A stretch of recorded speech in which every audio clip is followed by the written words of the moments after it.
que nada de ruim aconteceu com o senhor, viu? Amém, minha querida. Obrigado. Estamos aqui, firme e fortes. O susto foi grande, viu? Mas o Senhor é bom em todo o tempo.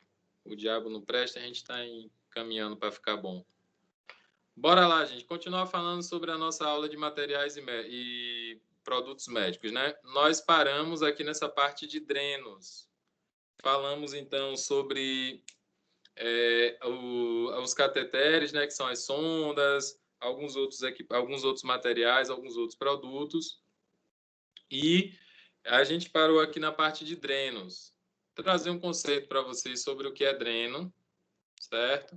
E dentro desse conceito de drenos, ele diz o seguinte, que é um tubo geralmente de plástico ou uma compressa de gaze ou qualquer produto com o qual se impede por indução, ou seja, introduzindo esse material, introduzindo esse produto através de uma incisão cirúrgica ou através de uma incisão em uma ferida, o fechamento ou cicatrização da mesma,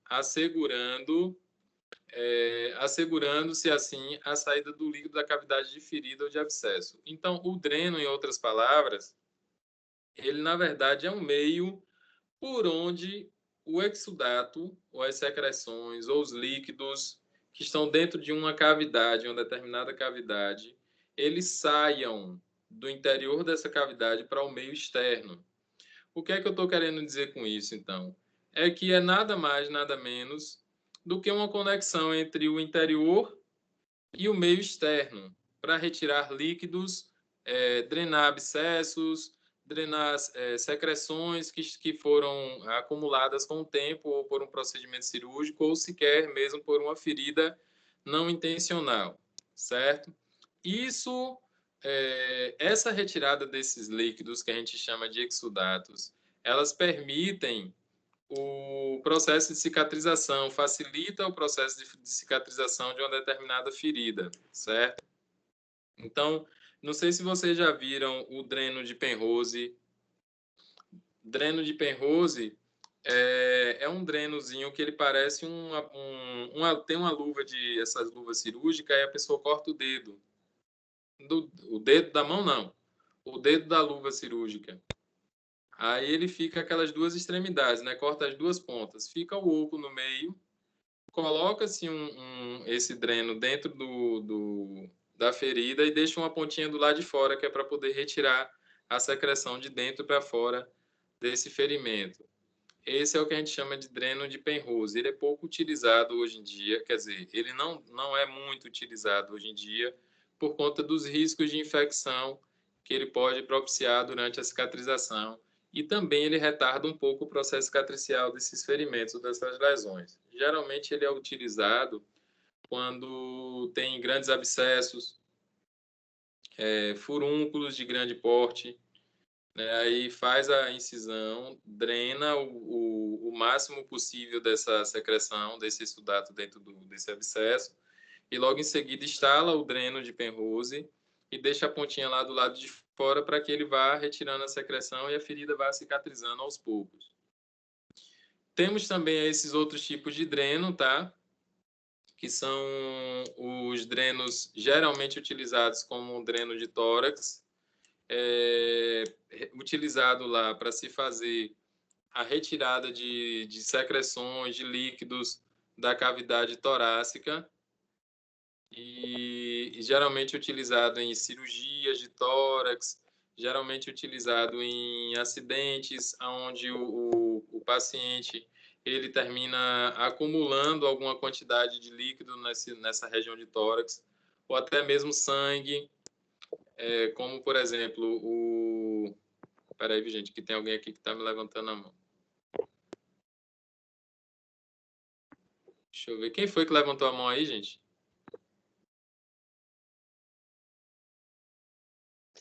Fui eu, professor. A imagem está... Oi. A imagem que está virada. A imagem está virada? É. Quem mais aí, Ao gente? contrário. Para mim também tá virado. Deixa eu ver aqui, peraí. Melhorou agora? Pronto, agora foi. Pronto. Então, esses drenos aí, ou coletores, eles são utilizados como para retirar líquidos, né, de dentro dessas cavidades. Aí você vê esse dreno sanfonadozinho aqui, ó. Ele é tipo uma sanfonazinha.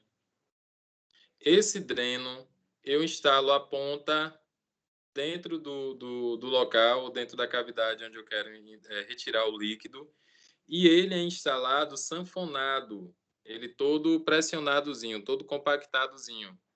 Aí deixo lá e com o passar dos dias ou com o passar das horas, essa sanfona ela vai esticando, ela vai crescendo, crescendo, crescendo, e a proporção que ela vai expandindo, ela vai aspirando a secreção do interior lá da cavidade para dentro desse dreno. Geralmente esse dreno, esse modelo de dreno específico, é o Portovac, chamado de dreno de Portovac. É porque ele é instalado com vácuo aqui dentro, né? Todo compacto. Ele é utilizado muito para cirurgia de mamoplastia.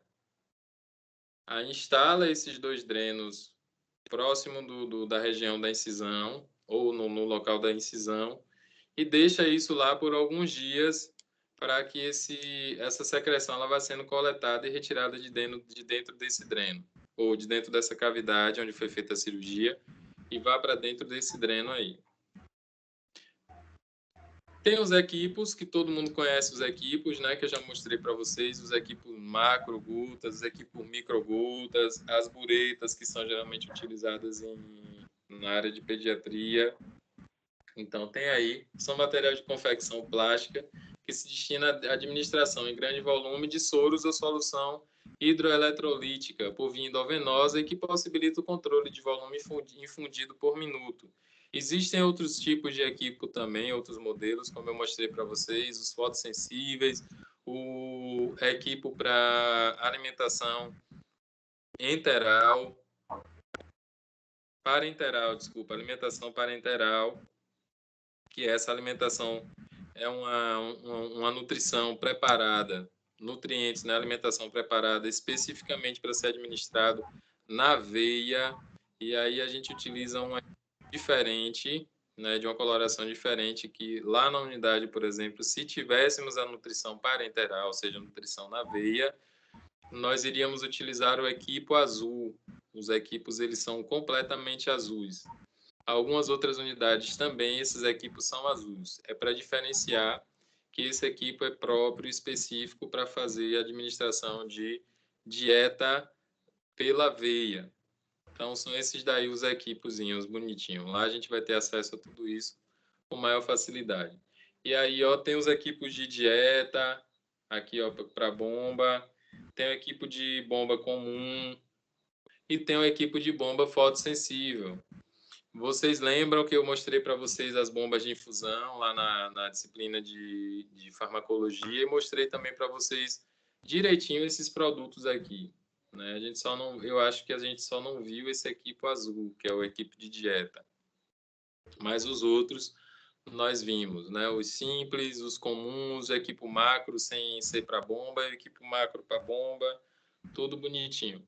Falamos também sobre os fios de sutura, que são aqueles fios utilizados para fazer rafia, episiorrafia, que são... episiorrafia não, as rafias, que são as suturas, os fios utilizados para costurar alguma lesão, algum ferimento. E eles são indicados por... Tá meio turvo, não dá não. Não entendi. O slide tem hora que fica meio turvo, não dá nem para ver a figura, nem para ler. Entendi. Esses slides, vocês têm eles já como é que chama? Lá na plataforma do No Classroom. Classroom. Vocês têm esses slides.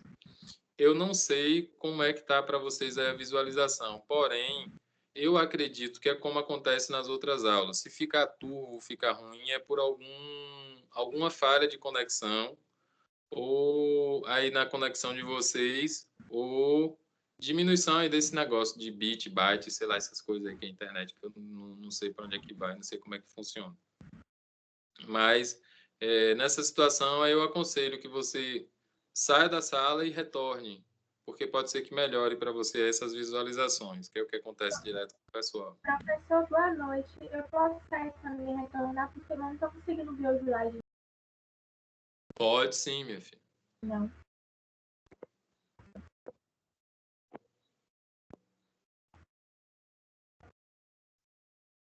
Espera aí, viu?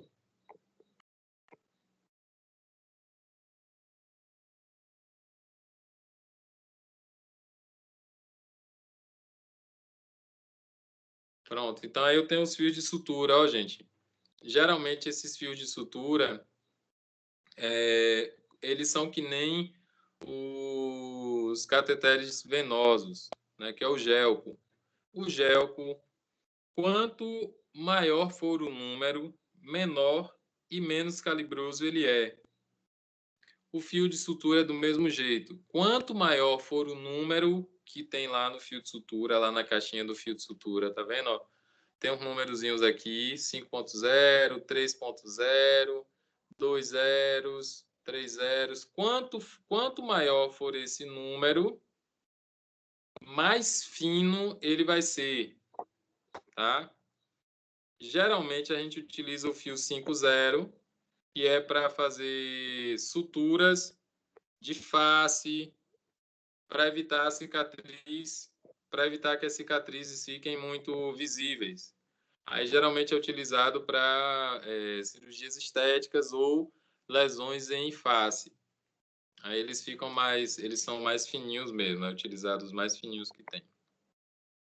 Ô, professor, Oi. então, nós, quanto à técnica de enfermagem, podemos realizar esse procedimento de sutura? De jeito nenhum.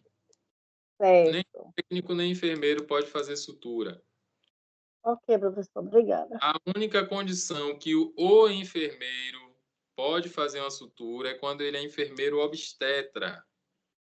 E quando tem algum parto que eles chamam de parto com distócia, que é aquele parto que tem alguma complicação e precisa aumentar a região de períneo vaginal dessa mulher. E aí eles cortam um pouquinho os lábios, né, os grandes lábios femininos, e aumentando assim a passagem. Depois que a criança nasce, aí o enfermeiro, o obstetra, ele pode fazer a sutura também, certo? Mas é a única condição que os enfermeiros podem suturar. E para isso ele precisa ter treinamento, precisa fazer especialização em obstetrícia, ginecologia, essas coisas. Fora isso, a gente não pode fazer sutura. Essas fibras, ou seja, esses fios que são compostos para fazer os fios de sutura, eles podem ser extraídos de vegetais, produzidos a partir de intestinos de animais ou ainda obtidos sinteticamente em laboratório. Então, eu tenho vários modelos de fios que são os absorvíveis e os que não são absorvíveis. Os absorvíveis são geralmente os extraídos de vegetais ou o que é feito do estômago do gato, do intestino do gato, desculpa, do intestino do gato, que é o que eles chamam de catgut. O fio catgut, ele vem sempre envolvido em um olhinho dentro do invólucro dele e ele é absorvível. Ele geralmente é utilizado para fazer sutura de mucosa, porque o organismo, com o passar dos dias, vai absorvendo esse fio e aí depois ele some, tá? Então, pelo fato da existência de grande variedade de incisões cirúrgicas, são necessários os fios de sutura. Professor, Oi, eu não entendi o que você falou do organismo do gato. do intestino do gato. Existem fios de sutura, por exemplo, Do gato miau? do gato miau, o bichinho lá, Meu Deus! Meu Deus, que maldade! Eu não sei, gente, como é que eles fazem isso. Se eles pegam o gato, mata e faz, ou se eles esperam o gato morrer e aí faz. Mas eu sei que é do intestino do gato. Muito difícil, viu, professor? Ele matar. Pela quantidade de produção desse fio, com certeza ele não ia esperar o gato morrer para pegar, né? Acho bem difícil. Olha, guarde seus gatos. Tirado do intestino do gato para poder fazer essa sutura de mucosa, é isso? Não entendi, Will. São tirados fios do intestino do gato para poder fazer sutura de mucosa? Essas fibras, elas são produzidas, a fibra do fio catgut, especificamente o fio catgut, ela é retirada do intestino do gato, tá? Só que isso é de uma forma industrializada, viu, gente? Eles vão pegar o intestino do gato, vai passar por todo o processo lá farmacêutico, químico, bioquímico, né? Aquela coisa toda para depois ele ser comercializado como fio de sutura. Não é só pegar lá, vou pegar um gatinho aqui, extirpar, tirar as tripas, fazer um fio e costurar aqui meu ferimento. Não é só assim, não. Eles precisam anular toda a microbiota, bactérias do intestino do animal. Mas é feito a partir do intestino do gato, sim. Agora, como é esse processo?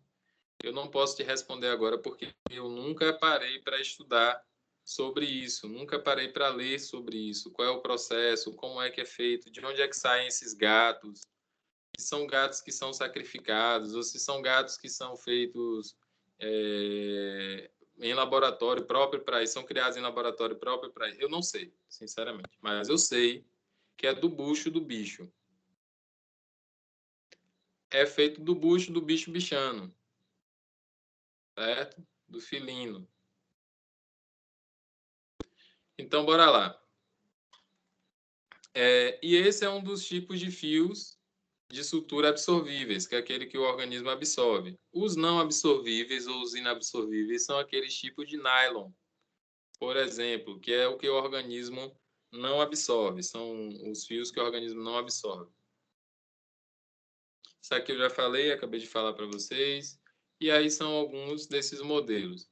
Aqui é o fio mononylon. Aqui, ó, esse aqui é o mononylon. Esse fio é muito utilizado também em incisões muito profundas como essa, ó, que a gente consegue ver até lá um pedacinho do tendão, ou se não for um pedacinho do osso, acho que ali é tendão.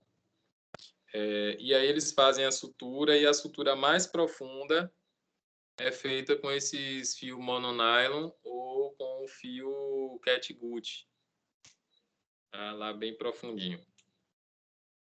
Porque eles são absorvíveis. A gente não tem como reabrir a ferida para poder tirar o fio e suturar de novo. Tá? Luvas. As luvas, elas são tanto materiais para barreira física, para impedir a transmissão de doenças infectocontagiosas entre pacientes e equipe de saúde e vice-versa, quanto serve também como um EPI, equipamento de proteção individual. Existem dois tipos de luvas, as luvas cirúrgicas e as luvas de procedimento. As cirúrgicas são aquelas que são estéreis, são luvas estéreis. Tem toda uma técnica também para calçar essas luvas estéreis. E eu tenho a luva de procedimento, que é aquela luvazinha de silicone, né, desculpa, de silicone não, de látex, que vocês veem constantemente, a de silicone também. Só que essas luvas de silicone, a Anvisa determina um certo cuidado para a utilização dessas luvas de silicone. Ela não recomenda o uso dessas luvas de silicone, exceto em casos que o profissional da saúde ele tenha alergia ao látex ou intolerância ao látex. Aí é permitido fazer uso desse tipo de luva durante os procedimentos, mas não é recomendado o uso dela. Então, luvas, aí tem a técnica correta de você calçar as suas luvas. E a gente vai fazer aula também, então já podem providenciar a compra dessas luvas da luva. Oi. Professor, Não tô essa ouvindo. a luva estéreo, ela é mais frágil, né? A luva estéreo, muito pelo contrário, ela é mais grossa, ela é mais resistente ela diminui o tato da gente por conta da espessura dela, que é mais grossa, né? E, como eu te falei, ela é estéril, mas ela não é menos resistente, não. Ela é mais resistente. Certo? E ela apresenta, assim, diversos tamanhos. A luva de procedimento, gente, aquela outra luva simples, a comum, o tamanho dela é PMG, é medido pelo PMG. A luva cirúrgica é por número, que varia de 6,5 até 8,5. 6,5, 7, 7,5, 8, 8,5. E aí você vai descobrir o tamanho da sua luva a partir das medidas que tem lá no invólucro da luva também, certo? Geralmente, a gente vê mais o uso das luvas 7, 7,5. São os que mais a gente vê na assistência. Esses tamanhos que são mais utilizados. Eu, por exemplo, a minha luva é a 7. Eu prefiro usar a luva 7, de tamanho 7. Por quê? Porque eu tenho agonia de ficar com luva folgada na mão. A luva 7,5, ela fica um pouco mais folgada na minha mão, apesar de ser um tamanho confortável, tal, mas fica um pouquinho folgada. Aí eu prefiro usar a luva 7, porque ela ajusta melhor na minha mão, fica um pouquinho mais apertada e eu tenho uma sensação de segurança maior com a luva um pouco mais apertada. Então, recomendo vocês que, quando forem comprar a luva estéreo, para a gente fazer a nossa aula prática de calçar luvas, aí vocês compram entre a 7 e a 7,5. Ou avaliam lá também, durante a compra, o tamanho da luva de vocês direitinho. Tá? Deixa eu passar aqui para a gente ver. Aí eu falei para vocês o tamanho das luvas de procedimento, que são em 3 tamanhos, pequeno, médio e grande.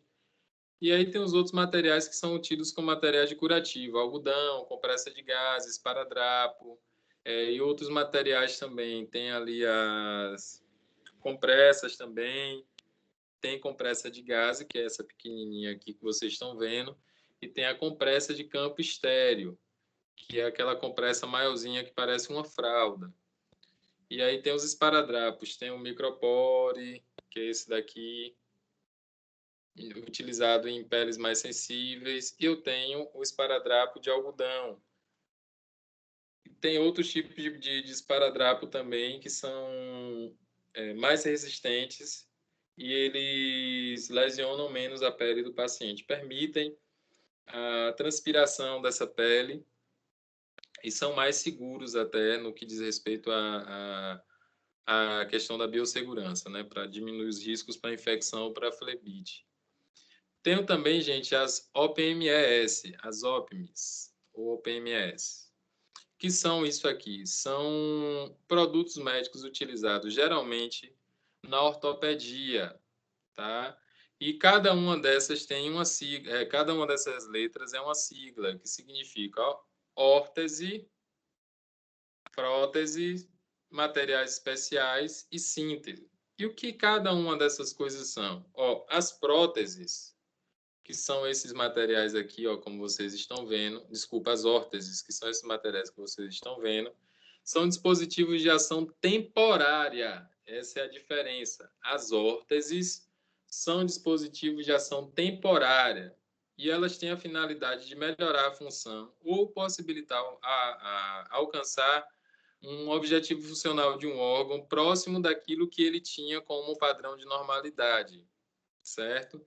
Então, por exemplo, um aparelho dentário é uma órtese, porque você vai utilizar o aparelho ortodôntico por um determinado tempo. Depois ele vai ser retirado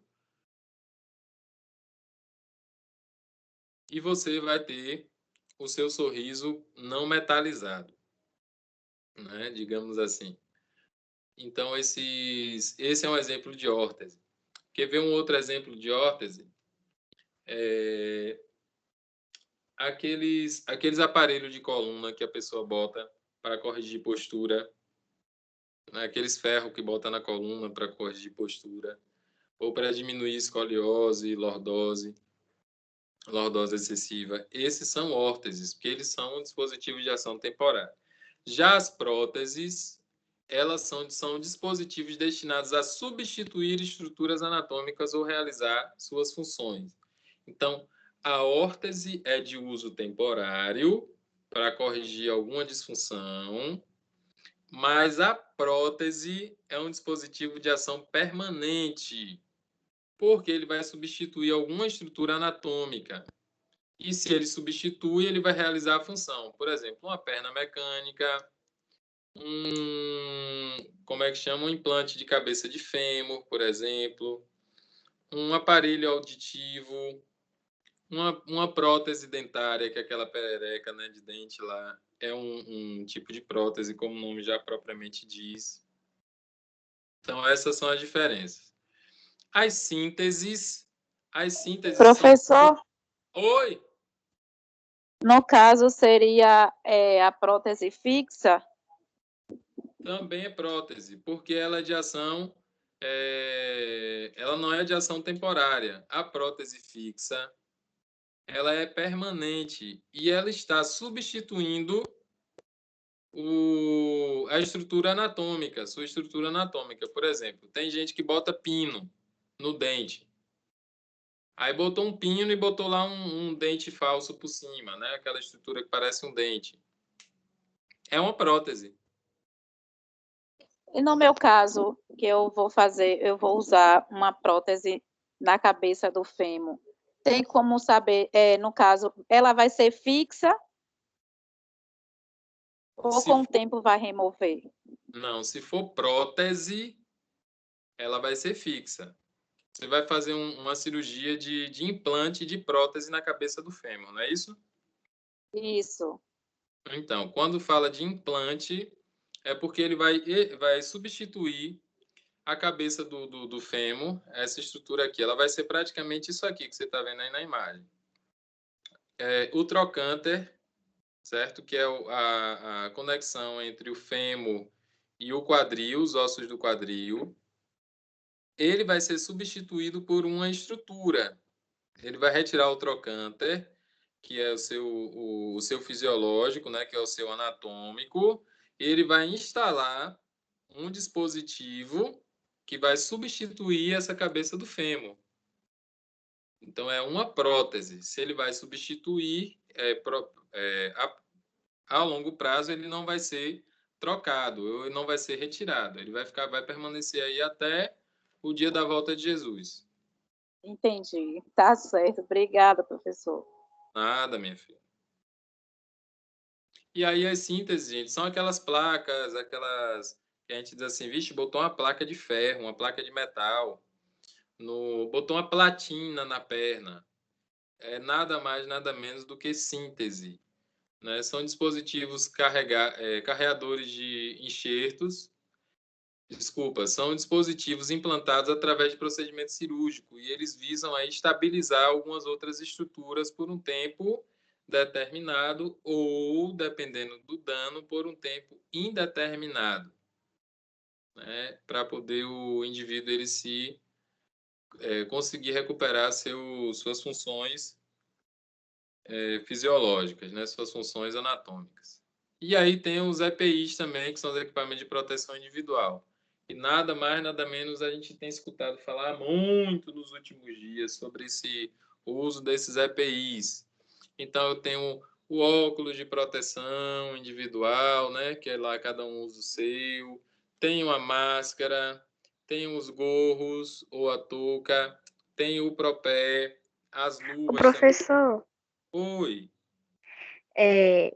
quem usa óculos de grau, aí para usar o óculos de proteção é complicado. Aí pode ser substituído por uma viseira? Pode sim, pode ser substituído pela viseira. Mas não é tão Certo. complicado usar o óculos de proteção não, viu? Porque É porque arranha muito a lente. mas existem duas possibilidades. Tem o óculos de sobrepor, tem um óculos de proteção, que é o óculos de sobrepor. Ele é desenvolvido pensando exatamente nessas pessoas que usam óculos. Ele vai ficar sobre o seu óculos, não vai ter contato com a sua lente, não vai arranhar a lente de jeito nenhum.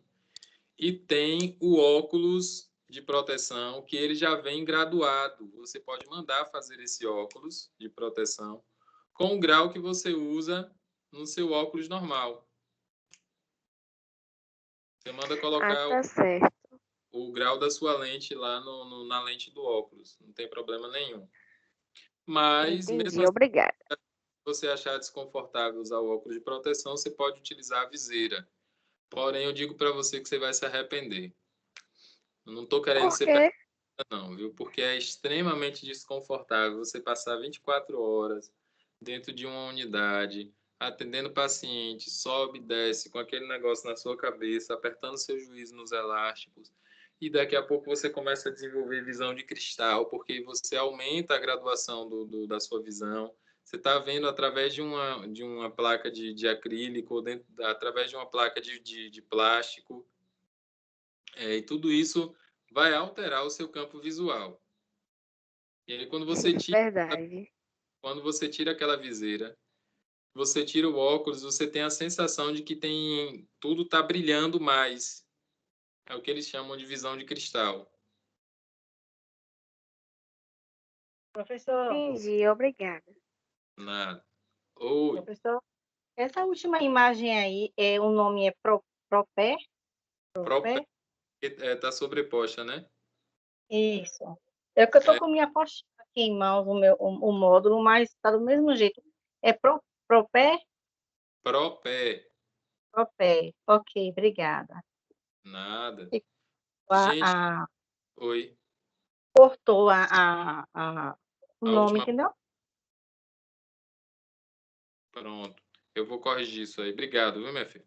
Ó, gente, o Propé, por exemplo, o Propé está deixando de ser utilizado nas UTIs, que eles eram muito utilizados em unidade de terapia intensiva, em centro de tratamento intensivo, que é a CTIs, utilizados também nos isolamentos. Está deixando de ser utilizado porque ele muito mais carrega sujidade do que ele impede que a sujidade seja levada lá para dentro.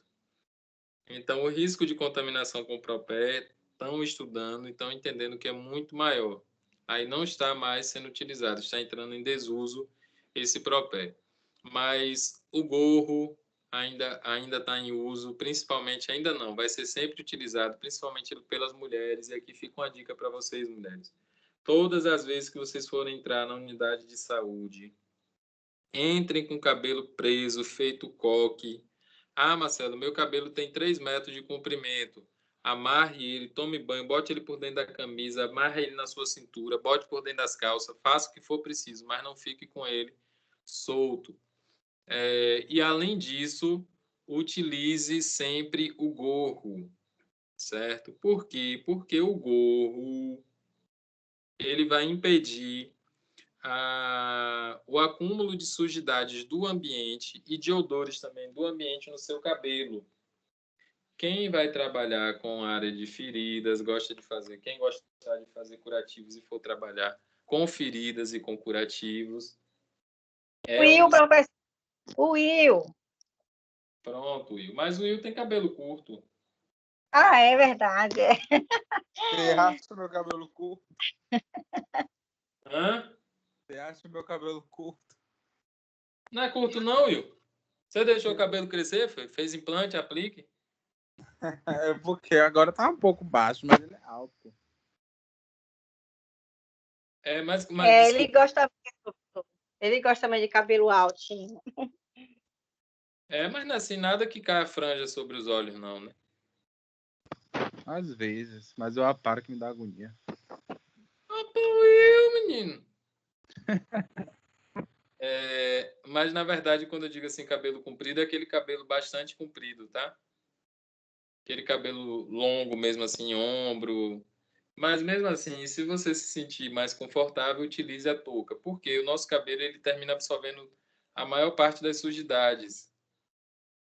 E os odores também. Então, quem vai trabalhar com feridas, que gosta de fazer curativo, na maioria das vezes vai pegar aquelas feridas fétidas, feridas infectadas, purulentas, feridas que têm anos ali de tratamento e ninguém consegue fechar aquele ferimento. quando você sair dali do local, que você cheirar seu cabelo, você vai sentir o odor da ferida no seu próprio cabelo, se você não utilizar a touca, tá? O gorrinho lá. Marcelo, pode usar aquela touca de tecido? Pode, mas não deve. Por que que pode, mas não deve? Porque as NRs que orientam a confecção de rouparia e de materiais de equipamento de proteção individual diz que tudo que for feito para proteção individual de profissionais de saúde tem que ser do material tecido não tecido. E tem as especificações de permeabilidade, de viscosidade, de não sei o quê, de que permite passar tanto de luz e que permite passar tanto de água. Então, precisa se observar. Os gorros, esses gorros que a gente utiliza, os aventais que a gente utiliza, todos eles observam as normas de segurança das NRs lá que são determinadas pela Anvisa para a confecção desses materiais. E por que não pode usar aquela de algodão? Por que não deve utilizar aquela de algodão? Porque o algodão, na sua composição, entre os fios existe um espaçamento maior do que o permitido. Então, esse espaçamento é propício para a entrada de micro-organismos para o interior do seu cabelo, para dentro do seu cabelo, para o seu couro cabeludo. Então, por isso que eles orientam que não faça uso dessas touquinhas de tecido. Se você quer usar a touca de tecido, pode usar. Porém, aconselho que use a touca, né, o gorro lá de TNT, sobreposta a essa touquinha. Então, melhor usar logo a touca, né, o gorrinho lá de TNT. O que mais? Máscaras de proteção. Professor, Oi. mas eu só tô vendo os profissionais de saúde usando essas toucas agora na Covid, porque antes eu nunca tinha visto. Tá vendo os profissionais de saúde usar essas toucas o quê? Só agora no tempo da Covid, porque antes eu nunca tinha visto. Qual touca? Essa de TNT, esses gorrinhos? Ou a de algodão? De algodão, que eu só vejo só em procedimento. Essas touquinhas de algodão, na verdade, Will, ela entrou um pouquinho antes da pandemia. Acho que em agosto, em abril, maio do ano passado, essas touquinhas começaram a entrar em evidência por moda.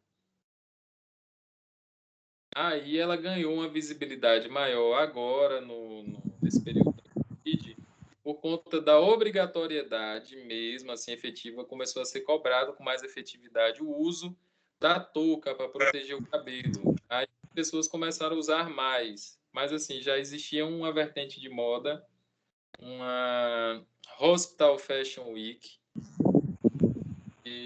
de utilização dessas touquinhas. Eu, particularmente, acho feia.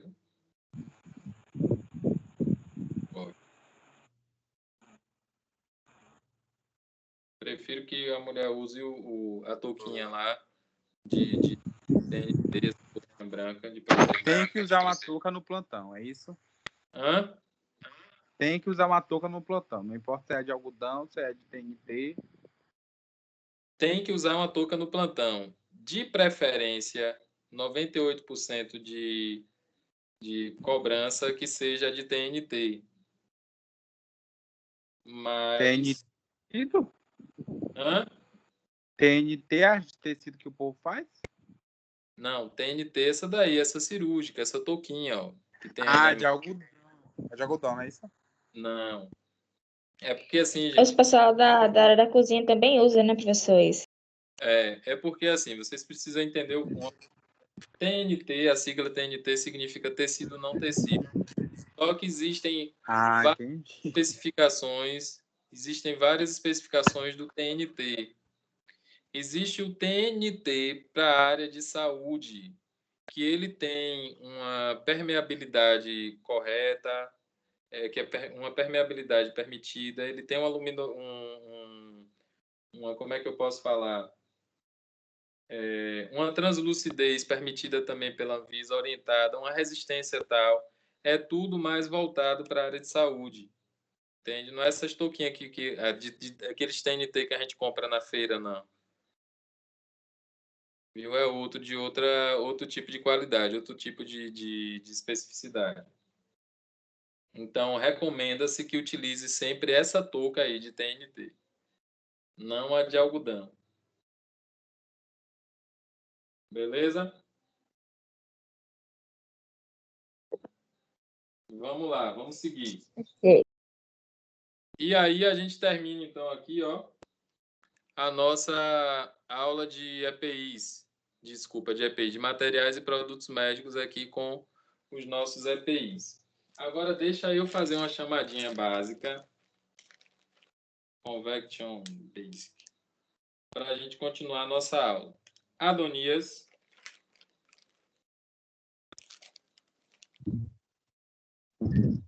Presente. Ana Carolina.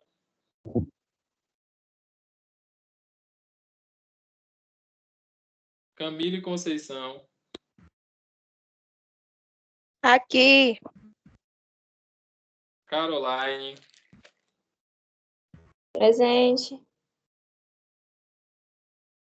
Edvane. Deise Paula.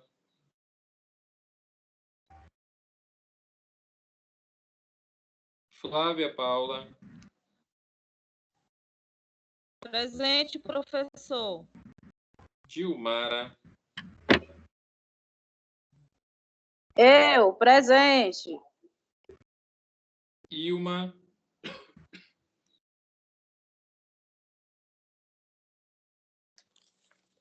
Presente. Quem está presente? Ilma. Ilma aí. Foi, professor. Ingrid.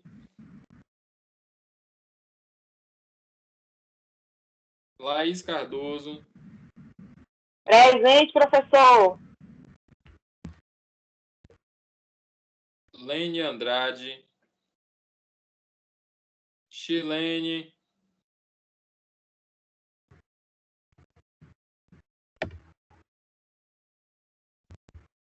Liliana de Lima. Presente, professor. Lívia Lemos.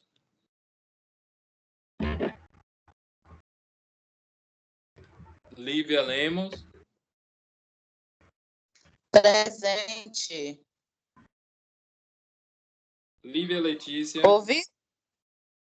Ouvi. Lívia Letícia.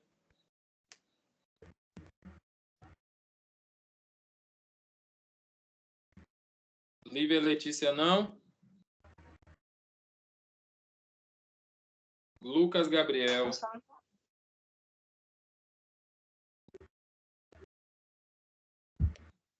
Lucas Gabriel. Luciana Souza.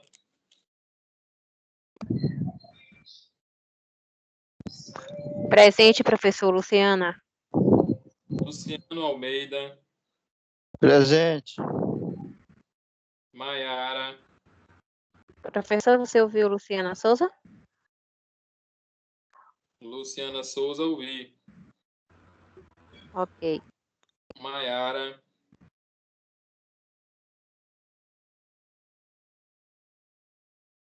Ana Vitória.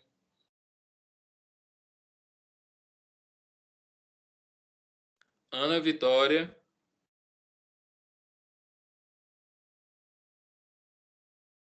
Mariana Maia.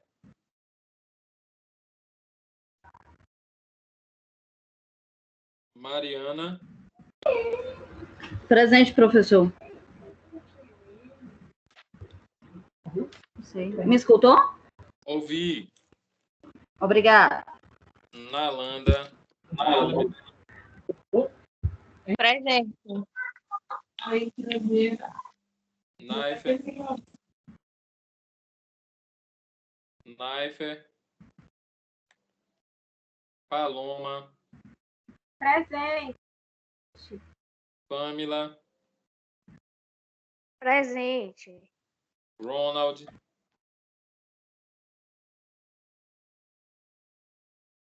Ronald. Chilene.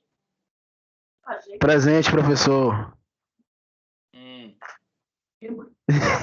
Eu tô aqui, eu tô ouvindo. Chilene.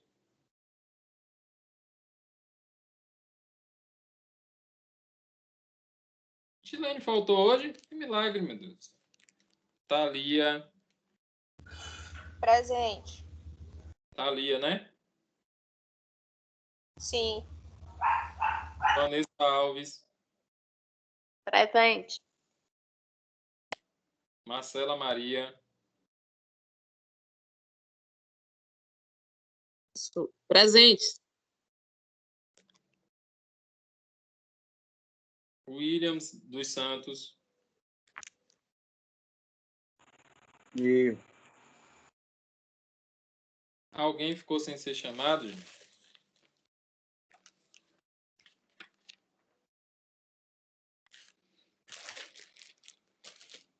Não, né? Graças a Deus. Então, bora lá. Bora continuar aqui nossa aula linda e maravilhosa. Deixa só eu mudar aqui o slide para a gente continuar a nossa aula. Espera aí, rapidinho.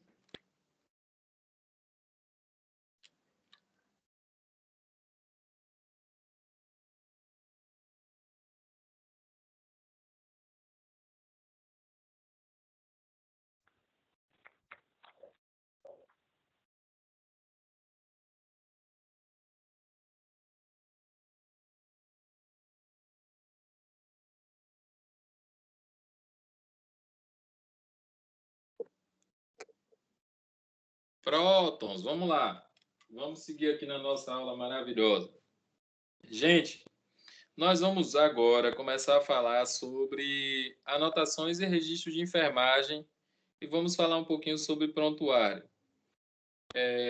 Quando vocês foram à visita técnica comigo lá de farmacologia, vocês tiveram a oportunidade, vou corrigir, vocês me deram a oportunidade de falar para vocês apresentar para vocês o prontuário do paciente. Eu acredito que vocês devem lembrar disso, né? Então, mostrei para vocês o que era que tinha no prontuário do paciente, o que era que tinha que ter no prontuário do paciente dentro da nossa realidade lá na unidade. E aí apresentei para vocês que eu tinha a prescrição do médico, eu tinha a evolução do médico, a evolução de enfermagem, anotações e registro de enfermagem, tinha a folha de sinais vitais, tinha os exames que o paciente precisa fazer diariamente ou periodicamente, e tinha também documentos do paciente. Oi? Aprazamento também, foi? O aprazamento ele fica dentro da prescrição de medicamentos, né? Além disso, tinha os documentos do paciente e tinha também os exames que o paciente trazia consigo já de outras unidades. Esses são os documentos que a gente precisa ter dentro do nosso prontuário, né? Do prontuário que fica lá, o volante. De quem é o cuidado? Quem que deve cuidar do prontuário? De quem é a responsabilidade do cuidado do prontuário? De toda a equipe de saúde, certo? Então, todo mundo que trabalha lá na assistência, que trabalha tendo contato com o paciente, tem a obrigação... Oi? Lene, eu. O que é que tem, Lene?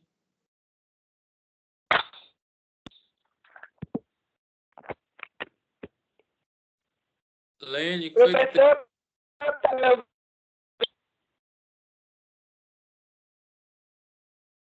Hã?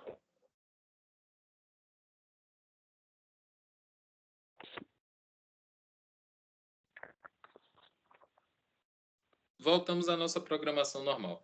Então, todo mundo que trabalha com o paciente diretamente, ele precisa cuidar da integridade do prontuário. A gente não pode deixar o prontuário sumir. Prontuário sumir, se prepare para a confusão. Não pode deixar o prontuário sumir, não pode rasurar prontuário, não pode rasgar os documentos do prontuário, sob hipótese alguma. Então, a gente precisa ter todo o zelo. Não é responsabilidade única e exclusiva da enfermagem. É uma responsabilidade coparticipativa. Todo mundo tem a obrigação de cuidar do prontuário do paciente. E, então, fiquem sempre atentos a essa questão da nossa responsabilidade. 2 pessoas levantaram a mão. Quem é? Carol aqui, acho que foi Shirlene, se não me engano. Ela saiu da sala e disse que a internet dela tá ruim e ela não tá conseguindo voltar. Pronto, obrigado, minha filha. Foi Lívia, professor. O que é que teve, Lívia? Que disse que saiu e não está conseguindo entrar. Eu vi aqui uma mensagem de Lívia e outra de Chilene mesmo.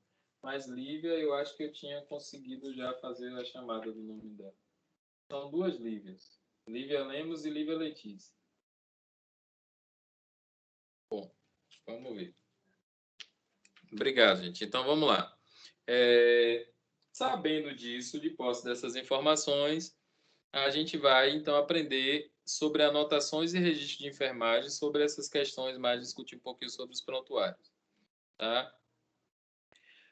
Os registros de enfermagem, eles são direcionados, são norteados pelo parecer técnico do Corém, de número 18/97. Então, desde 1997, o Corém daqui da Bahia ele começou a normatizar os princípios gerais para ações que constituem a documentação de enfermagem. Então, eles discutiram, entraram em um comum acordo, em um consenso, para dizer assim, essas são o que constitui a documentação de enfermagem é isso. E aí, daí, então, eles começaram a traçar como obrigatoriedade a questão dos prontuários dos pacientes. Então, o que é prontuário? É um conjunto de documentos padronizados e ordenados destinados ao registro dos cuidados profissionais para com o paciente, dentro da unidade de serviço de saúde, quer seja ela pública ou privada. Então, o prontuário, como eu falei para vocês, é aquela pastinha que vai ficar todos os documentos que constam assistência de saúde prestada a um determinado paciente. Qual é a finalidade? Assegurar o registro de assistência prestada ao paciente pelos profissionais de saúde. Mas por que é que eu tenho que registrar? Por que é que eu tenho que anotar tudo que eu estou fazendo com o paciente? Porque assistência é continuidade. Então, o Will vai sair do plantão dele e vai passar o plantão dele para Rony. Aí ele vai dizer, Rony, o paciente fulano de tal tá assim, engoliu uma pedra, mas ainda não conseguiu evacuar essa pedra. Mas a gente já fez lavagem via retal desse paciente, já fez medicação desse paciente. O paciente ainda não conseguiu evacuar, tal. Rony chega lá, brigado com Michele no plantão, chateado, pé da vida, dormiu amarrado na noite anterior. A bichinha de Michele, uma santa, tem que suportar uma criatura dessa. Aí ele chega lá enfesado, com raiva. Quando ele chega, o Will tá passando plantão para Rony. E Rony tá com a cara para baixo da égua.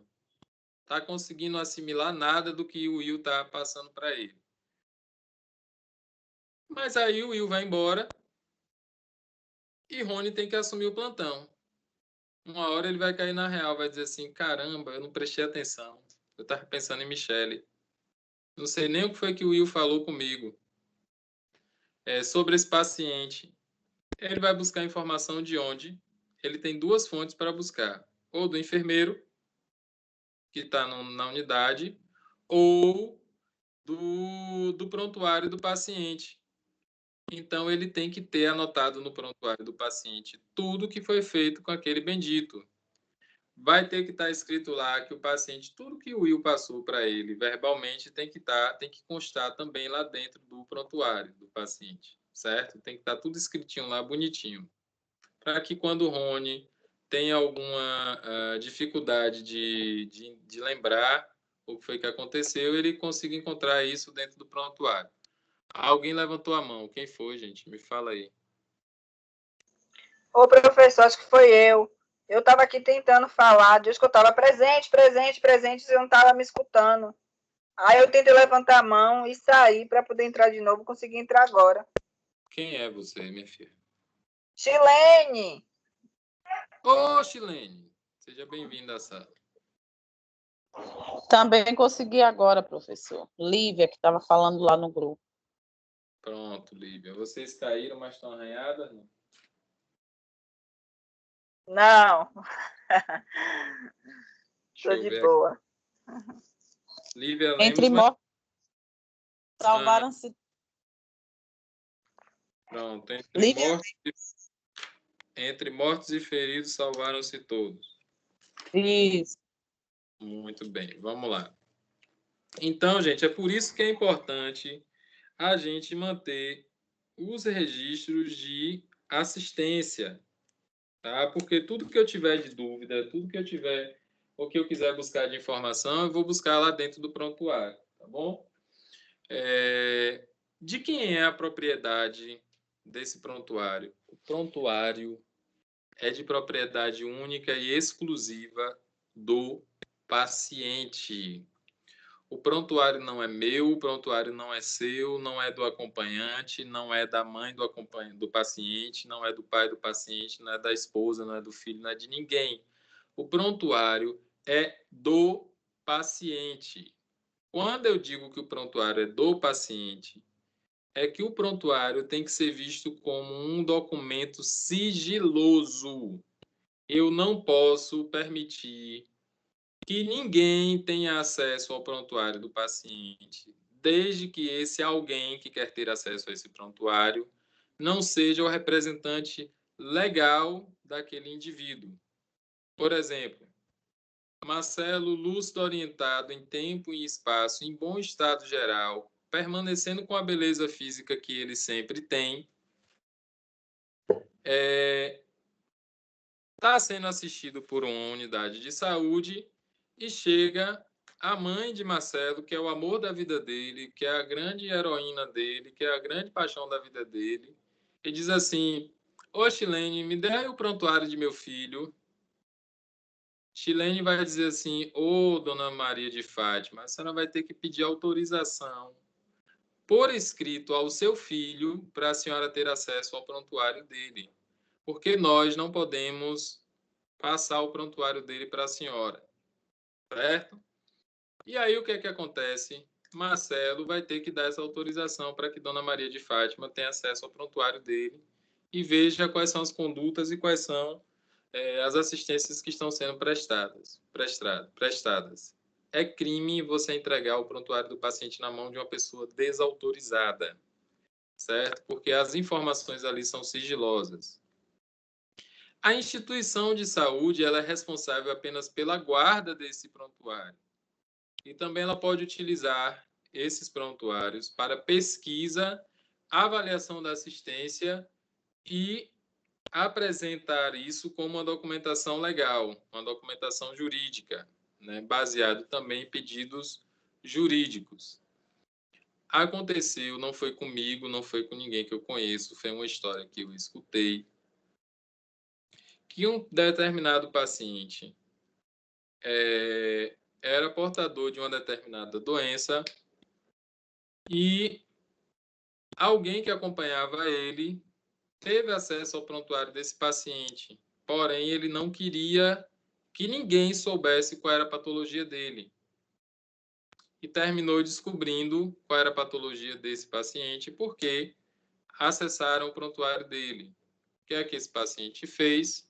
Processou a unidade hospitalar, processou os profissionais que tinham dado acesso ao acompanhante, né, ou essa pessoa que teve acesso ao prontuário do paciente. E aí vocês já sabem que foi aquele panavoeiro. Resultado, o paciente morreu rico. E os que ficaram, a instituição de saúde ficou menos rica um pouquinho, mas depois recupera. Talvez nem faça diferença. E o profissional que permitiu essa entrega desse prontuário ficou mal na fita e provavelmente deve ter tomado pelo menos uma advertência ou uma suspensão do conselho da classe dele e responder juridicamente, né? Então, isso é muito sério, essa questão do cuidado com o prontuário, tá? Não brinquem, não. E quem é que pode ter acesso a esse prontuário? Como eu já falei, apenas o paciente ou representante legal. Oi? Professor, Hum.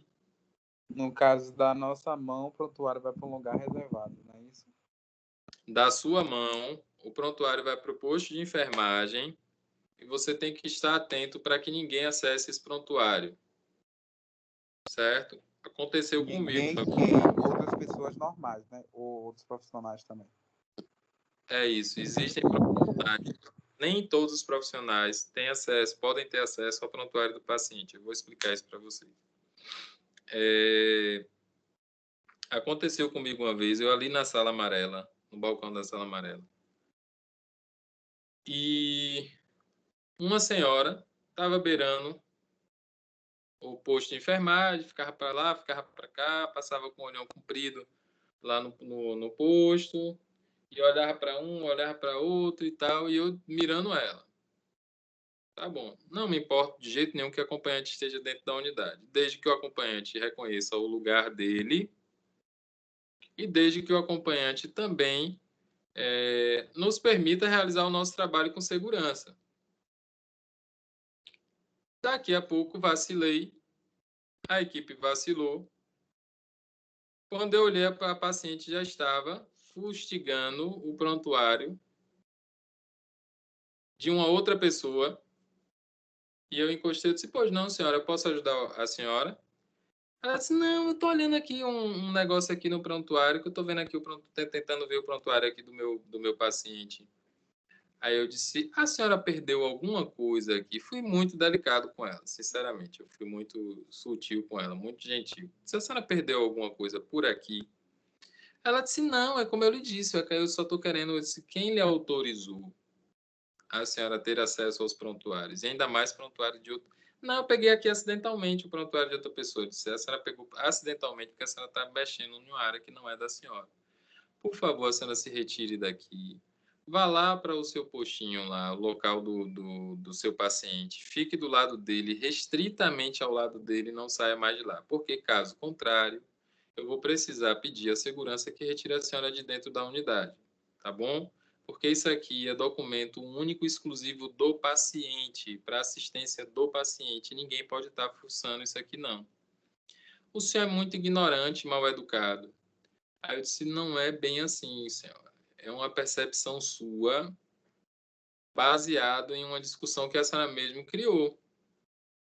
Mal educada e ignorante é a senhora. Me permita, com muita educação, dizer a senhora. Por que é mal educada e ignorante? Ignorante porque a senhora não está aceitando a correção.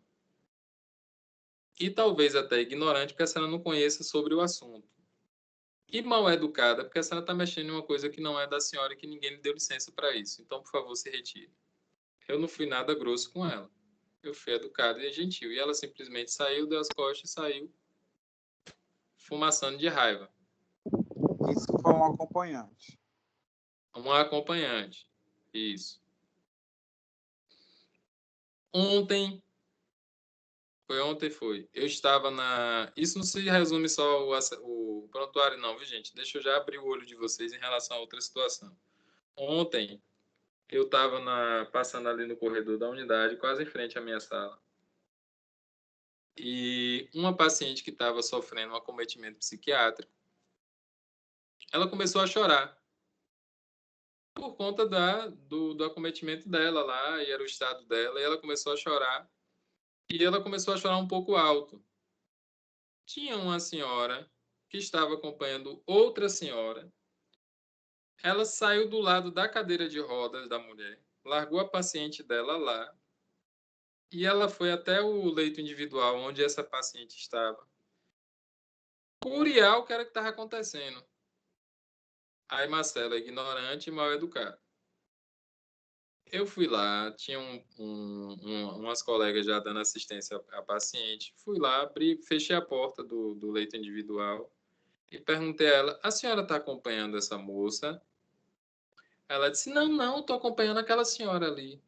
Eu disse: então quero pedir a gentileza, senhora, de deixar de ser curiosa. Tome de conta da sua paciente, da paciente que a senhora está acompanhando, e deixe aqui que a equipe de saúde responsável pela paciente está tomando de conta dela, tá bom? Eu só vim olhar, não posso olhar, não. Aí eu disse: mais uma vez, eu quero pedir gentilmente a senhora que deixe de ser curiosa. Tá. Eu disse: tome de conta da sua paciente. Eu tomo de conta de tudo. Vá fazer seu trabalho. Aí eu disse: a senhora aqui dentro tem que tomar de conta só do seu. Eu estou fazendo o meu trabalho, que é tomar de conta de tudo. Se a senhora quiser questionar, a senhora vai sair da unidade. Ela piu, ficou quietinha lá com o paciente dela lá e todo mundo olhando para a cara dela com vergonha. E eu não. Então, gente, ó, se você vê na assistência um acompanhante tentando fuçar a vida de outro paciente, pode cortar. Porque se não cortar, vamos dizer que você está permitindo, você lá como colaborador da unidade, você está permitindo que o outro acompanhante, que outra pessoa que não tem nada a ver com aquele paciente, fique fuçando a vida dele, fique procurando saber da vida dele. Tá? Então, não pode permitir. Então, o acesso ao prontuário é único e exclusivo do paciente e o responsável, o representante legal. Outras pessoas que podem ter são os auditores de convênio médico e seguros de saúde, porque eles precisam fazer as auditorias para saber se os insumos estão sendo utilizados de forma correta, se a utilização do serviço está sendo feita de forma correta. Então, a Justiça dá uma legalidade aos auditores de convênios médicos e seguros de saúde a terem acesso a esses prontuários. Porém, é previamente solicitado da instituição de saúde, previamente trazido uma liminar jurídica, tem todo um procedimento lá para se fazer, para se liberar o acesso desses auditores a esses prontuários. Além disso, autoridades policiais e ou jurídicas, também embasados, né, claro, com toda a normativa, com liminar, com documentos legais, autorizando esses profissionais, essas autoridades, a terem acesso aos prontuários desses pacientes ou desse paciente. Marcelo, mais alguém na unidade pode? Não. Serviço social não pode ter acesso ao prontuário do paciente. Eles têm direito a ter acesso à escuta do paciente, o acolhimento que eles fazem ao paciente. Do mesmo jeito que nós não podemos ter acesso a esse acolhimento do pessoal do serviço social, o pessoal do serviço social também não pode ter acesso ao prontuário do paciente sem autorização prévia, certo? São áreas diferentes, áreas distintas. Nem eles podem ter acesso. Pessoal de higienização, maqueiro, portaria, recepção, ninguém pode ter acesso ao prontuário desses pacientes sem autorização prévia, tá bom? Então, fiquem atentos e fiquem ligados nisso aí bonitinho. Deixa eu ver aqui, gente, que tem gente aqui na antessala aguardando para entrar. Gilmara, que deve ter caído. Então, fiquem atentos a essas questões, tá? Essas situações. Oh, meu Deus.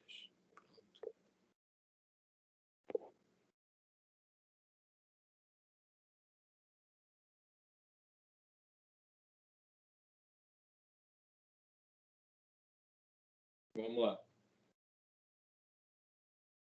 Aí tem a composição do prontuário do paciente, que aqui tem que ter admissão, registro médico, registro de enfermagem, os impressos privativos da sistematização de assistência de enfermagem, os controles vitais, né, que são dos sinais vitais, e os exames do paciente. E aí a gente vai falar sobre os registros de enfermagem. O que são registros de enfermagem? São todos os registros feitos pela equipe de enfermagem no prontuário do paciente.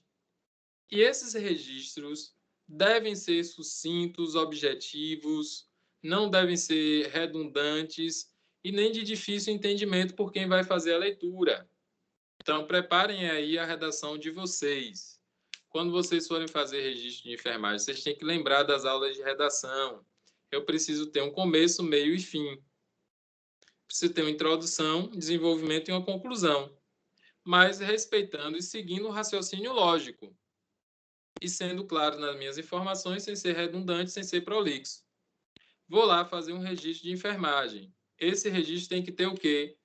Falar sobre as condições biopsicossócio-espirituais desse indivíduo, de todos os fatos ocorridos com o paciente, e essas informações têm que nos dar condição de analisar e continuar esses cuidados que estão sendo prestados a esse indivíduo. Então, não é simplesmente chegar lá e registrar. Recebo paciente José Antônio de Oliveira Silva, trazido pelo SAMU, faço o exame dos sinais vitais do paciente e vejo que ele está com a pressão 15/9. Aí o SAMU trouxe esse paciente de casa com um relato de ele estar desacordado previamente. Afiro o sinal vital do paciente, tem lá uma saturação de 98. A família disse que o paciente... Olha que confusão que começa. Você não consegue ter uma linha de raciocínio lógico. E aqui fica a dica para vocês. Quando vocês forem escrever alguma coisa, fazer algum registro de enfermagem, seja pontuais. Tá? Recebe o paciente trazido pelo SAMU, acompanhado por familiar. Paciente é recebido lúcido, orientado em tempo e espaço, em bom estado geral. Verbalizando, eupneico, ou seja, respirando normalmente, sem alteração do sistema respiratório, sem alteração ou com alteração. Você vai anotar e vai ser pontuado. Aí, no final, você registra os sinais vitais. Sinais vitais do paciente, no horário tal. Aí você registra PA tal, temperatura tal, saturando tanto, frequência respiratória tanto, frequência cardíaca tanto, sinais de dor, sim ou não, qual a escala de dor, ponto final, assina e carimba. Depois você vai fazer outro registro, mais tarde, aí você vai lá, administrado medicamento conforme prescrição médica, medicação de horário conforme prescrição médica, realizado retirada de fluidos corporais do paciente através de drenagem, não sei o que, com grande volume tanto. Anota e registra em ficha própria ou impresso próprio de balanço hidroeletrolítico. Vai fazendo essas anotações pontuadas. Mas tudo que você fizer com o paciente, você tem que registrar. Retirado o paciente de sala amarela, transferido para a sala de raio-x. Transporte o paciente em bom estado geral, sem alterações do quadro. Aí volta do raio-x do paciente para a sala. Paciente recebido em sala, em retorno de exame de raio-x que previamente havia sido levado para realizar. Recebo o paciente sem lesão, lúcido orientado em tempo e espaço, em bom estado geral, sem alteração do quadro hemodinâmico. Deixe o paciente em leito estável. Registre e carimbo. Pronto. Tudo que você vai fazer com o paciente, você vai lá. Foi no leito do paciente. Por que você foi chamado no leito do paciente? Porque o paciente disse que estava com fome. Registre que o paciente estava com fome. Convocado ao leito do paciente. Ao chegar, sinalizo para a equipe de enfermagem, para a enfermeira do plantão, que o paciente queixa-se de fome. Pronto. Aguardo o retorno ou aguardo nova conduta. Só isso.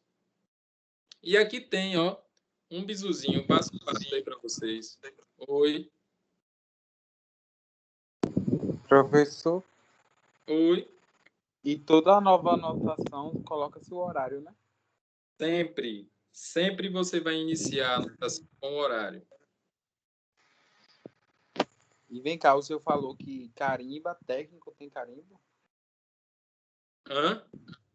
Você falou, faz a anotação do prontuário, carimba, pronto. O técnico tem carimbo?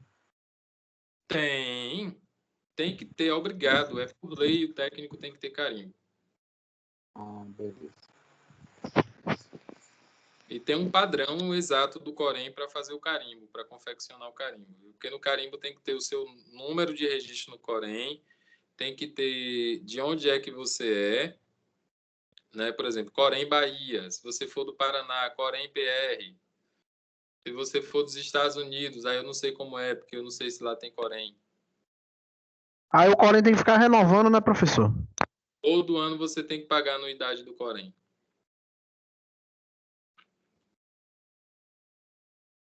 Se você não pagar a anuidade do Corém, seu Corém fica suspenso e você trabalha de forma ilegal. Você vai para a cadeia. O valor, professor?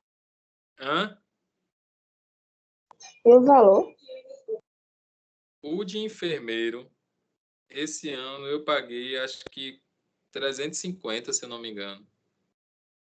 O de técnico, eu acho que é 270 esse ano. Então, É 270. 270. Manhã falou que é 270.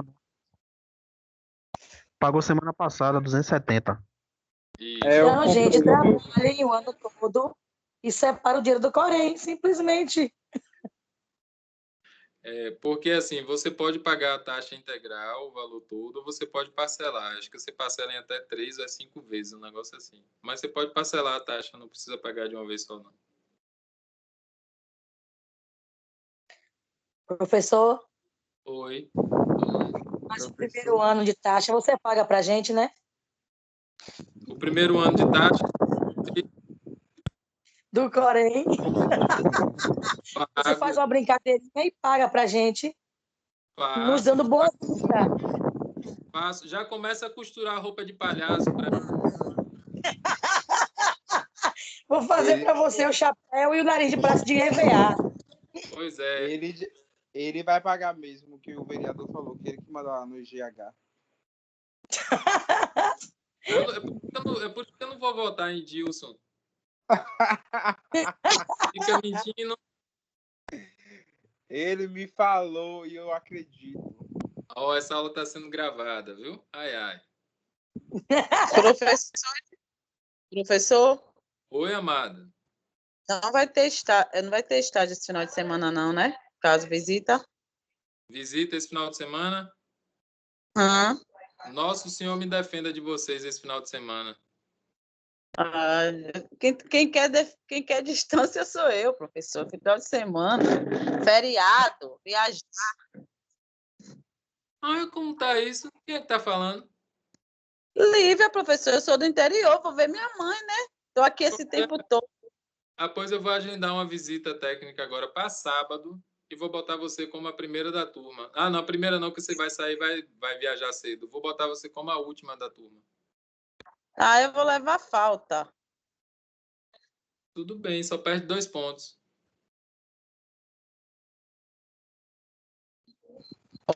Sem nada não, aí eu estudo bastante e recupero. Lívia, pelo amor de Deus, não viaje não, fique aqui para poder ir para aula. Brincadeira, gente. Pode viajar tranquilo. Esse final de semana é feriado de quê, gente? Finado. É. É o dia de vocês. Quando vocês forem receber a nota final...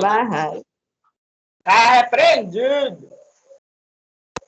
Quando vocês Tá forem... repreendido, eu tô viva. Bora lá. Então, ó, aí a decisão 07/2001 do Corém em Bahia. Ele vai determinar, vai nos nortear o passo a passo desse registro de enfermagem. Aí ele faz a pergunta: o que anotar? Ele vai te orientar o que é que você vai anotar. Quando é que você vai anotar? Onde que você vai anotar? Como anotar? Para quê?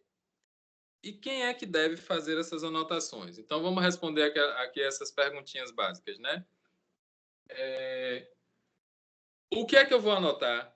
Você vai anotar toda a assistência prestada e efeitos das intervenções de enfermagem. Então, tudo que você fez e qual foi o efeito daquilo. Administrei medicamento 14 horas. Administrado medicamento de horário conforme prescrição médica. Paciente segue em leito. Carimba e assina. Pronto. Quando for às 14h30, 14h40, 15 horas, você volta. Seu José, tá tudo bem? Tudo tranquilo? Beleza. A medicação fez efeito? Tá sentindo melhor? Tô sentindo melhor. 15 horas. Reavalia o paciente, reavalia o paciente e o mesmo relata a melhora do quadro. Deixa o paciente em leito. Pronto, carimba e assina. Tudo que você fez, você registra. E tudo que teve de resultado, baseado no que você fez, você também registra. Exames e cirurgias realizadas, informações subjetivas e objetivas, O que são essas avaliações, essas informações subjetivas e objetivas? Eu cheguei de manhã no plantão, Dona Maria estava verbalizando, estava lúcida, estava conversando comigo, muito feliz e tal, não sei o quê, contou história, deu risada, falou puia. Pronto, foi aquela festa só com Dona Maria quando eu cheguei no plantão. 2h da tarde eu vou lá para ver Dona Maria. E aí, Dona Maria, como é que a senhora tá? Minha filha, não estou muito bem, não. O que foi que aconteceu, Dona Maria? Não sei. Estou cansada, faz 15 dias que eu estou aqui. E não sei o quê, e eu acho que eu vou morrer. Escuta a Dona Maria e registra essa informação subjetiva de que Dona Maria pode estar desenvolvendo um processo depressivo. Paciente, encontra o paciente no leito, chorosa, reclamante, verbalizando sentimentos de morte, sugiro o enfermeiro de plantão buscar a paciente ou conversar com a paciente e buscar orientação médica. Ponto. Assine carimba. Por quê? Porque o paciente realmente pode estar desenvolvendo uma depressão hospitalar. Já está lá 20, 30 dias e não vê resultado, não sai, não melhora, está lá trancada, pode desenvolver isso, tá? Ou até aquelas informações objetivas mesmo. Cheguei no leito, vi o paciente lá rebaixado. Paciente cabe, Dona Maria Dona Maria não responde ou se responde muito mal. Mal e faz um rum. Aí você sinaliza para o enfermeiro, pede para o enfermeiro sinalizar para o médico. Marcelo, sinaliza para o médico que Dona Maria, quando eu cheguei no plantão, estava super alegre, de boa, tranquila, e agora Dona Maria rebaixou. Mal está respondendo ali. Anota e registra. Comunica o enfermeiro do momento sobre a necessidade de acionar o médico, pois Dona Maria foi encontrada no leito rebaixada, ou apresentando sinais de rebaixamento de nível de consciência, ou apresentando sinais de tristeza profunda. Vai lá e registra tudo isso, tá? Queixas e preocupações do paciente. Chilene, vem aqui, Chilene, por favor. Diga aí, Dona Maria. Chilene, eu queria fazer uma queixa. O que foi? Seu colega, Lucas, passou aqui no meu leito, olhou para minha cara de cara feia. Foi, Dona Maria, o que foi, então? Não sei, acho que esse menino está indo com minha cara. Vai lá e registra. Paciente queixa de que o profissional... Não bota o nome não, viu, gente? Você nunca coloca o nome de profissional nenhum nas evoluções, nos registros de enfermagem. Paciente queixando que profissional passou e olhou para ela, sisudo, ou não sei o que. Buscado informações mais detalhadas, passo para o enfermeiro do plantão. Ponto. Carimba e assina.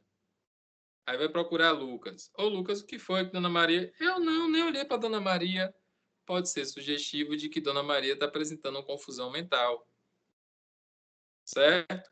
Então, a gente precisa anotar tudo, gente. Sinais e sintomas apresentados, eventos ou mudanças significativas no estado de saúde, reações do paciente frente aos tratamentos e exames, justificativa de não realização de exames e cuidados planejados. Então, tem todo o planejamento de cuidado do paciente, mas tem coisas que a gente não vai conseguir fazer. Por exemplo, Dona Maria foi solicitado o raio-x de Dona Maria. Aí, na hora que você vai levar a Dona Maria para o raio-x, Dona Maria está rebaixada, desaturando e está apresentando sinais de complicação. Você vai levar a Dona Maria para o raio-x? Não.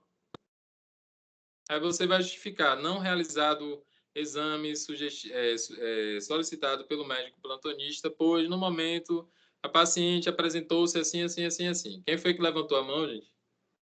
Fala aí para mim. Professor Ilma. Oi, Ilma.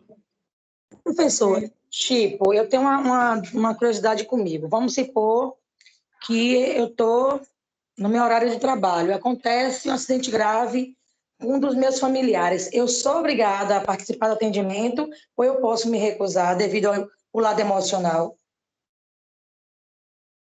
Você, no meu plantão, que Deus te livre de uma hora que aconteça, mas no meu você estará proibida de chegar perto. Você deixa de ser profissional e você passa a ser familiar. É porque eu tinha sempre assim, essa dúvida, sabe? Se eu teria a obrigação de atender ou eu tinha que ficar fora do atendimento. Você está fora do atendimento. Entendi. Certo? Era essa a minha dúvida.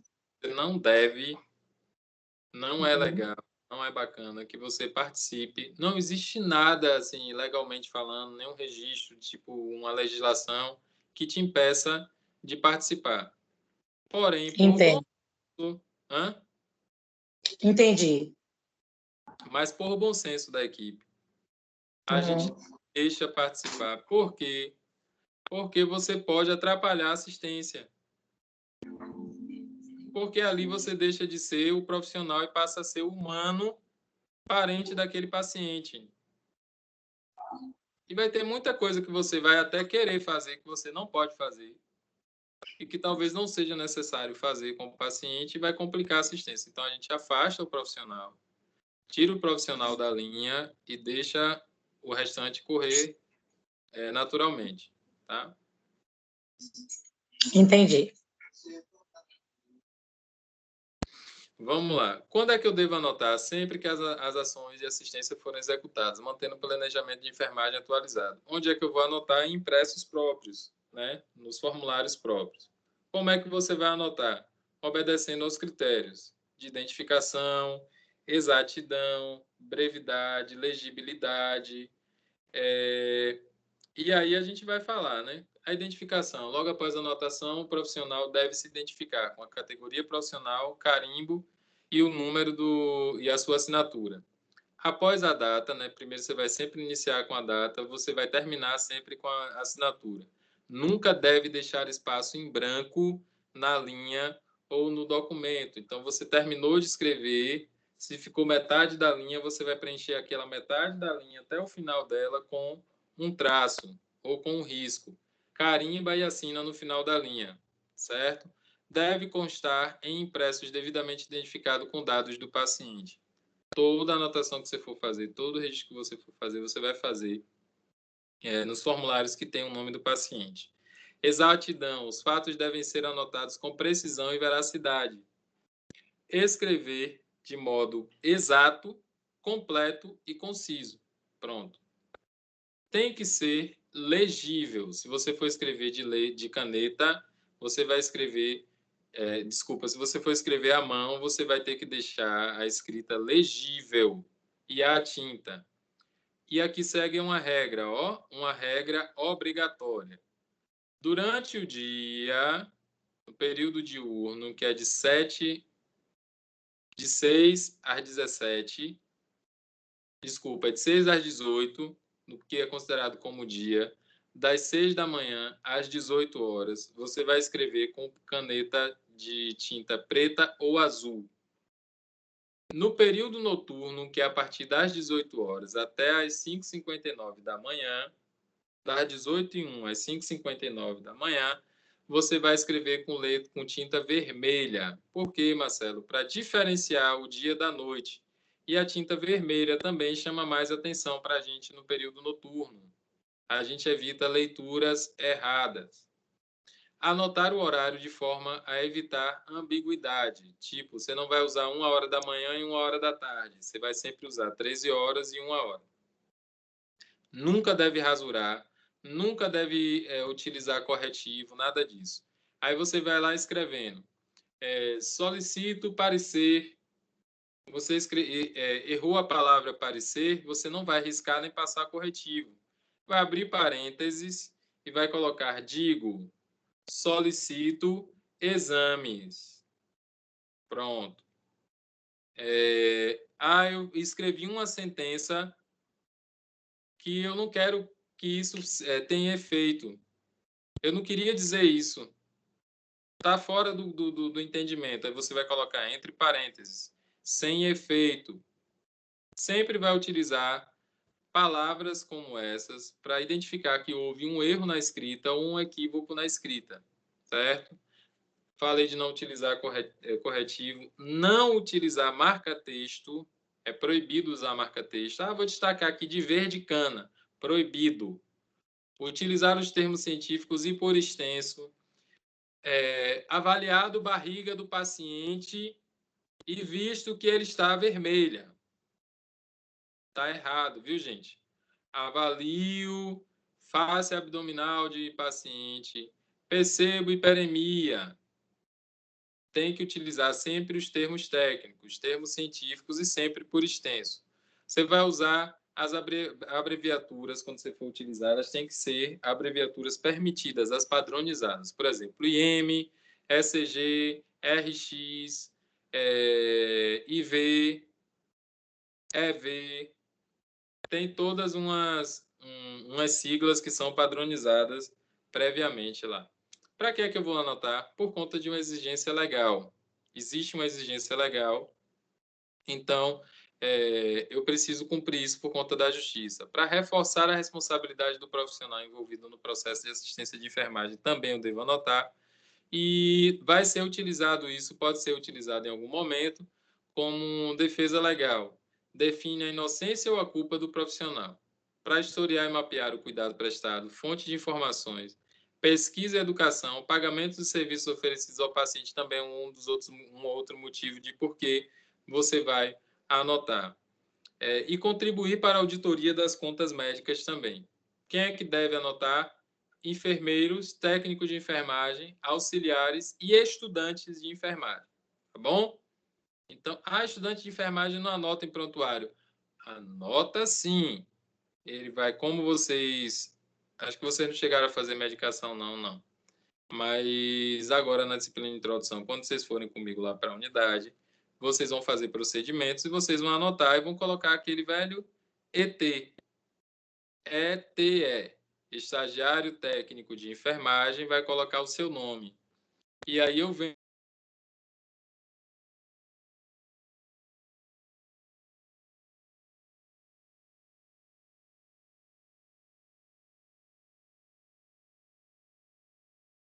Professor, Oi.